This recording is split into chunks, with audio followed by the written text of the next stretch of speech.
سب سے اعلیٰ درجے کا اسلام کیا ہے؟ من سلم المسلمون من لسانہ و یدہ۔ زندگی میں یہ طے کر لو، کوئی کتنا ہی تمہیں دکھ پہنچائے، کوئی کتنا ہی تمہاری بےعزتی کرے، چپ ہو جاؤ، سہ جاؤ۔ مرنے والے کی کیا عزت، کیا ذلت، میں نے تو مر کے دیکھا ہے، اور مجھے یہ حدیث سمجھ میں آئی ہے بڑی اچھی طرح، موتو قبل ان تموتو، کہ مرنے سے پہلے مر جاؤ۔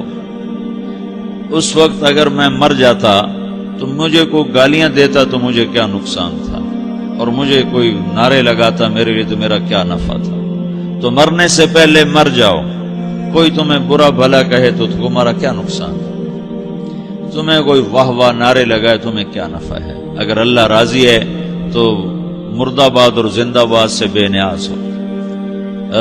ابو ذر رضی اللہ تعالیٰ عنہ کو ایک آدمی نے گالیاں دی تو انہوں نے فرمایا بیٹا ایک گھاٹی آگے آ رہی ہے، اس میں گر گیا تو جو کچھ کہہ رہے ہو اس سے بھی زیادہ کا حقدار ہوں، اور اگر پار ہو گیا تو تیری گالیوں سے مجھے کوئی فرق نہیں پڑتا ہے۔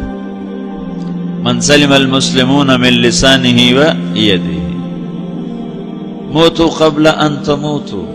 چونکہ آج کل اخلاق ہیں انتقامی، معاف کرنے والے اخلاق ہیں نہیں، انتقامی اخلاق ہیں۔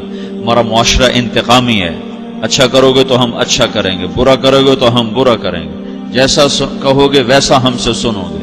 یہ ہمارا ماحول ہے، یہ ہمارا۔ ایک ماں کہہ رہی تھی دوسری ماں کو، میرے پترا کدی کسی نے واسطے سلام نہیں کیتا، بڑے فخر سے کہہ رہی ہے، ہمارے اپنے گاؤں کی بات ہے، میرے پترا کدی نہیں کسی نے واسطے سلام کیتا، مائی جڑا کرے انہوں کریں دیں، جڑا نہ کرے انہوں پوچھ دے ہی کوئی نہیں۔ یہ وہ فخر سے کہہ رہی۔ جو سب سے بڑا عیب ہے وہ سب سے بڑا فخر بنا ہو۔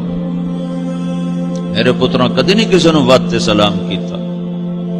جب ماں باپ نے یہ سبق دیا تو اولاد کا کیا قصور ہے؟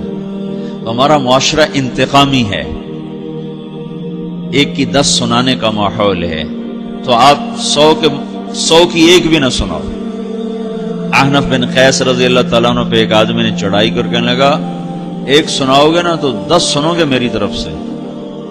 تو احنف بن قیس کہنے لگے بھائی تو مجھے 100 بھی سنائے گا نا تو میری طرف سے ایک بھی تو نہیں سنے گا۔ ایک آدمی ان کی بڑی بےزتی کر رہا تھا اور وہ چل رہے تھے اور وہ 100 گالیاں بک رہا ہے۔ جب آ گیا نا قریب شہر تو کہنے لگے دیکھا میرا قبیلہ یہاں رہتا ہے، اگر کسی نے سن لیا نا تو تیری بڑی دھلائی کر دے گا، تو نے جو مجھے گالیاں دینی میں کھڑا ہوں یہیں تو دے لے، تو اپنا سارا زور پورا کر لے تاکہ آگے تجھے کوئی تکلیف نہ پہنچا دے میری وجہ سے۔ تو وہ پاؤں پہ گر کے معافی مانگنے لگا کہ واقعی تو بڑے حلم والا ہے۔ وہ مشہور تھے اپنے حلم میں، بردباری، اور لوگ ان کا امتحان لینے آیا کرتے تھے کہ بھئی کوئی ہے جو احنف کو غصہ دلا دے، تو لوگ ناکام ہو جاتے تھے، ان کو غصہ نہیں آتا۔ ایسے ایک عرب سردار گزرا معن بن زائدہ، وہ بھی اپنے حلم میں بڑے مشہور تھے۔ ایک دفعہ لوگوں میں شرط لگ گئی کہ کوئی ہے معن بن زائدہ کو غصہ دلائے تو ہم اس کو انعام دیں گے۔ تو ایک شاعر نے کہا میں غصہ دلاتا ہوں، تم دیکھنا ایسے سیخ پا ہو جائے گا جیسے جانور۔ تو وہ چلا گیا اس کی مجلس میں، دربار لگا، عرب سردار تھا بہت بڑا، دربار لگا ہوا، تو کہتا السلام علیکم، وعلیکم السلام۔ تو معن بن زائدہ پر ایک دور بڑے فقر کا گزرا تھا، پھر اللہ نے اس کو بہت بڑی سرداری دی، بنو عباس کا بہت بڑا یہ وزیر گورنر تھا۔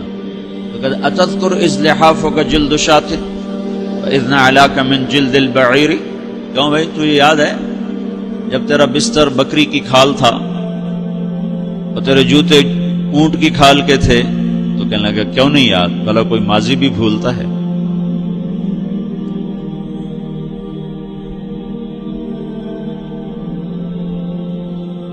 تو وہ کہنے لگا پہلا وار تو خطا کا فسبحان الذی اعطاک ملکا وعلمک الجلوس علی السریر، تو پھر ساری تعریفیں تو اللہ کی ہیں جس نے تیرے جیسے کو تخت پہ بٹھا دیا۔ کہاں بھئی ساری تعریفیں اللہ کی ہیں، میری تو کوئی اوقات نہیں۔ تو کہنے لگا سأرحل عن دیار انت فیہا وان جار الزمان علی الفقیر، جہاں تیرے جیسا حکمران ہو وہاں مجھے رہنا گوارا ہی نہیں ہے، میں یہاں سے چھوڑ کے نکل جاؤں گا چاہے کتنی تکلیف اٹھاؤں۔ بڑے دربار میں یہ ایک گورنر اور وزیر سے بات ہو رہی ہے، تو وہ کہتا ہے اچھا بھائی اگر تو ہمارے پاس رہے گا تو ہم تیرا اکرام کریں گے، اور اگر تو جانا چاہتا ہے تو پھر رافقت کا السلام، تو وہ یہ بار بھی خالی گیا تو کہنے لگا فجد لی یبن ناقصۃ بمال،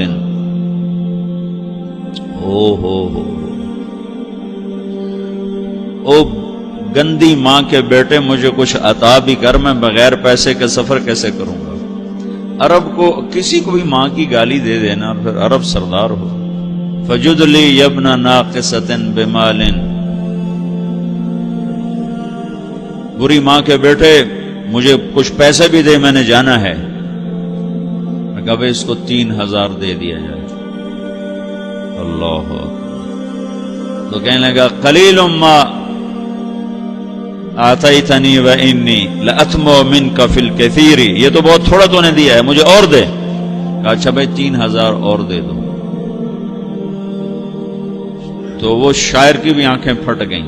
کہنے لگا اب ٹھہر جا ٹھہر جا، اب میں تیری اصل تجھے بتاتا ہوں.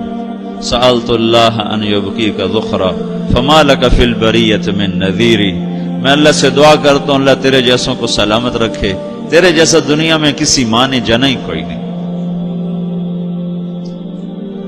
فمنک الجود والافضال حقا،